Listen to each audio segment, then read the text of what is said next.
नमस्कार साथियों। अचानक कोलकाता रेप केस में सारा खेल पलट चुका है। आरोपी संजय ने कुछ ऐसे खुलासे किए हैं जिसकी उम्मीद सीबीआई को भी नहीं थी। कुछ सीसीटीवी फुटेज ने तो सबको हैरान कर दिया है।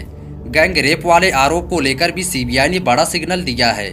संजय के नए बयान से 7 लोगों के साथ अब प्रिंसिपल का भी बचना नामुमकिन है। प्रिंसिपल जो अब तक संजय को मोहरा बनाकर उसके पीछे छुपे हुए थे, अब असली कातिल कौन है, इसे लेकर उलझनें बढ़ती जा रही है। कुछ सीसीटीवी कैमरों ने और कुछ बयानों ने इस पूरे केस को घुमा दिया है। आज जानेंगे कि आखिर क्यों उलझता जा रहा है Kolkata rape murder case. CBI के लिए मुश्किलें क्यों बढ़ती जा रही है। उस रात के 4 किरदार को लेकर कई नए खुलासे हो रहे हैं। सीबीआई के सामने यह सबसे बड़ा सवाल बन गया है कि उस रात लेडी ट्रेनी डॉक्टर के साथ संजय के अलावा और कौन कौन शामिल थे। सब कुछ जानेंगे बेहद विस्तार से, अतः वीडियो के अंत तक जरूर बने रहें।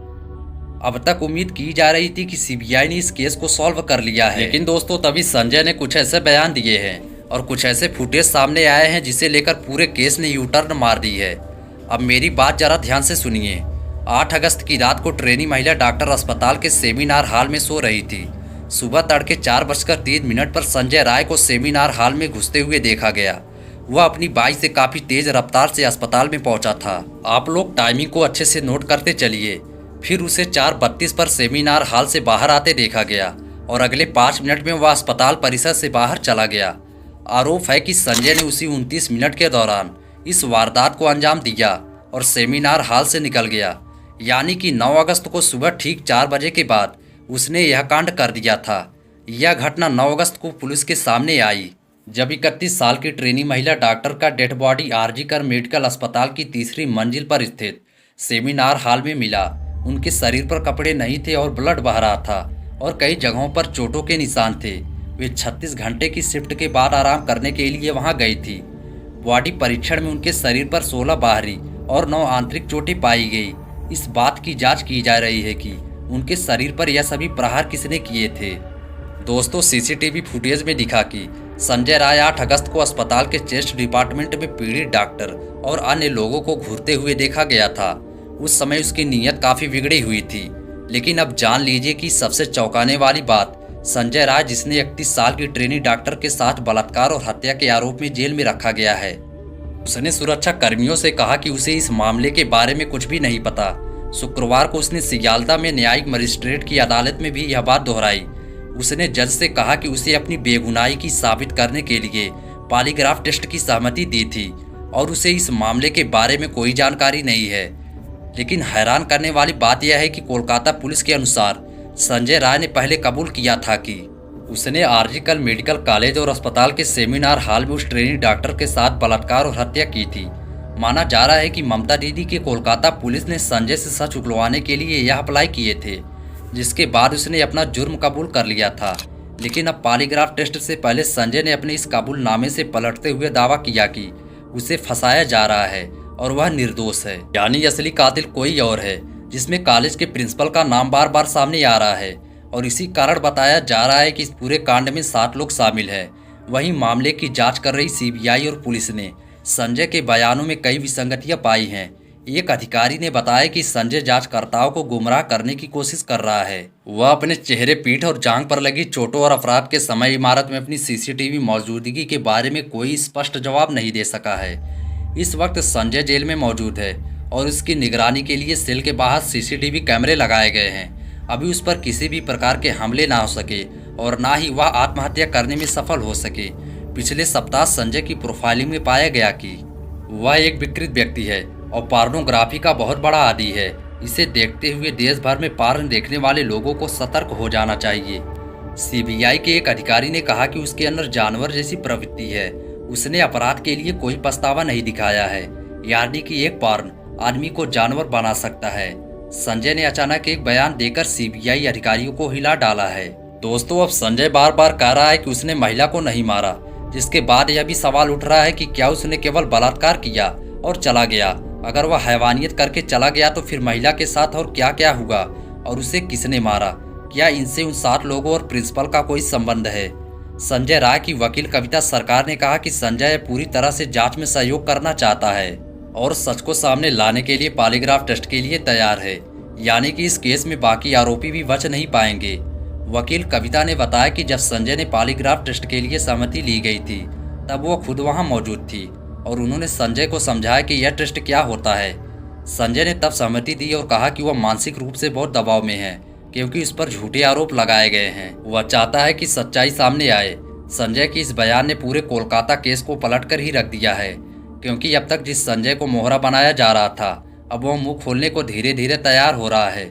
जल्द ही रिनोवेशन साइट से जुड़े कई खुलासे होने वाले हैं। हालांकि इस मामले में एक बड़ा ट्विस्ट आया जब सीबीआई ने सबूतों के आधार पर दावा किया कि संजय ही असली आरोपी है। दोस्तों, सीबीआई ने अस्पताल की सीसीटीवी फुटेज और अन्य वैज्ञानिक सबूतों का हवाला देते हुए बताया कि 8 और 9 अगस्त को संजय को कई बार अस्पताल के अंदर और बाहर आते जाते देखा गया था।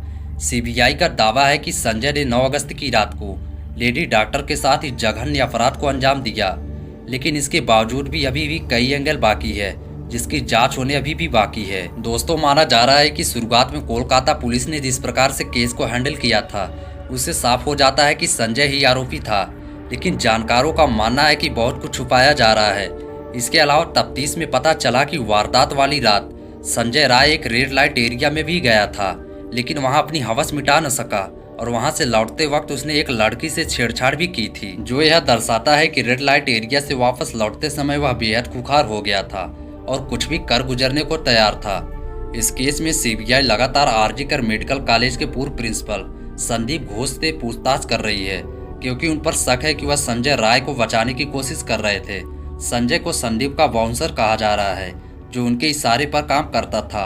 इस बात की भी जांच की जा रही है कि कहीं प्रिंसिपल संदीप के पावर का इस्तेमाल करके संजय ने दूसरी ट्रेनी महिलाओं को तो अपना निशाना नहीं बनाया था, क्योंकि उसके बर्ताव से ऐसा लग रहा था उसके मुंह में पहले से ब्लड लगे हुए थे। हो सकता है कि उसने पहले भी कुछ अन्य महिलाओं को टार्चर किया हो, लेकिन प्रिंसिपल संदीप के साथ उसके कनेक्शन के कारण किसी ने संजय के खिलाफ आवाज उठाने की हिम्मत ना की हो। इस बात की जांच की जा रही है कि कहीं प्रिंसिपल संदीप के इशारे पर तो संजय ने इस घटना को अंजाम तो नहीं दिया था।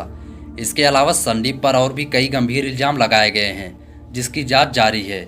सीबीआई की सूत्रों ने बताया कि जूनियर डॉक्टर के 4 सहकर्मियों की लाइव डिटेक्टर टेस्ट भी की गई क्योंकि उनके बयान एक दूसरे से मेल नहीं खा रहे थे और अब संजय का पॉलीग्राफ टेस्ट भी हो रहा है, जिसके सभी सवाल जल्दी हम लेकर आपके साथ हाजिर होंगे। पीड़ित महिला डॉक्टर के साथ रहने वाले अन्य 4 डॉक्टरों को लेकर भी सीबीआई ने खुलासे किए हैं। एनडीटीवी की रिपोर्ट के अनुसार सीबीआई के सूत्रों का कहना है कि ऐसा नहीं लगता है कि यह 4 डॉक्टर अपराध में शामिल थे, लेकिन वे जांच करना चाहते हैं कि क्या उन्होंने सबूतों के छेड़छाड़ की या किसी के साथ के हिस्सा तो नहीं थे, क्योंकि इसे लेकर भी अभी भी संदेह बना हुआ है। इन 4 में से 2 फर्स्ट ईयर के पीजी ट्रेनी डॉक्टर हैं, जबकि एक हाउस सर्जन है और एक इंटर्न भी शामिल है। कोलकाता पुलिस के अनुसार इन चारों में से एक डॉक्टर ने अगले दिन यानी 9 अगस्त को सुबह 9:30 बजे सेमिनार हॉल में पीड़िता का बॉडी देखा और फिर अधिकारियों को सूचना दी। सीबीआई की जांच से पता चला है कि इन 4 डॉक्टरों में से 2 के फिंगरप्रिंट तीसरी मंजिल के सेमिनार रूम में मिले हैं जहां पर बॉडी था। इसके अलावा सीसीटीवी फुटेज में हाउस सर्जन को पहली मंजिल से तीसरी मंजिल पर जाते हुए भी देखा गया। उसने बताया कि वह रात 2:04 पर तीसरी मंजिल पर गया था। इधर इंटर्न ने भी कहा वह तीसरी मंजिल पर था और उसने उस रात पीड़िता से बात भी की थी। दोस्तों, सीबीआई के अनुसार महिला ट्रेनी डॉक्टर और उसके 2 साथियों ने आधी रात के आसपास खाना खाया और फिर सेमिनार रूम में ओलंपिक में नीरज चोपड़ा का भाला फेंक प्रतियोगिता देखा। रात 2 बजे के करीब दोनों सहकर्मी सोने चले गए, जबकि महिला ट्रेनी डॉक्टर सेमिनार रूम में ही रुकी रही। यहीं पर सबसे बड़ा सवाल छुपा हुआ है कि आखिर उन्होंने सेमिनार हॉल में रुकने का फैसला क्यों किया, जबकि हॉल के बगल में ही सोने वाले कमरे बने हुए थे।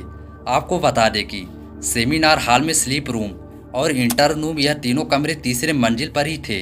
इंटर्न का कहना है कि उस रात वह इंटर्न रूम में थी। वहां सुबह 9:30 बजे पोस्ट ग्रेजुएट ट्रेनी डॉक्टर जिसने पिछली रात पीड़िता के साथ खाना खाया था उसे देखने सेमिनार हॉल गया और दूर से उसका बॉडी देखा। उसने तुरंत अपने सहकर्मियों और सीनियर डॉक्टर को इस घटना की सूचना दी। तो दोस्तों, वीडियो यहीं पर समाप्त होती है। फिर से मिलेंगे एक नई वीडियो के साथ। तब तक के लिए गुड बाय।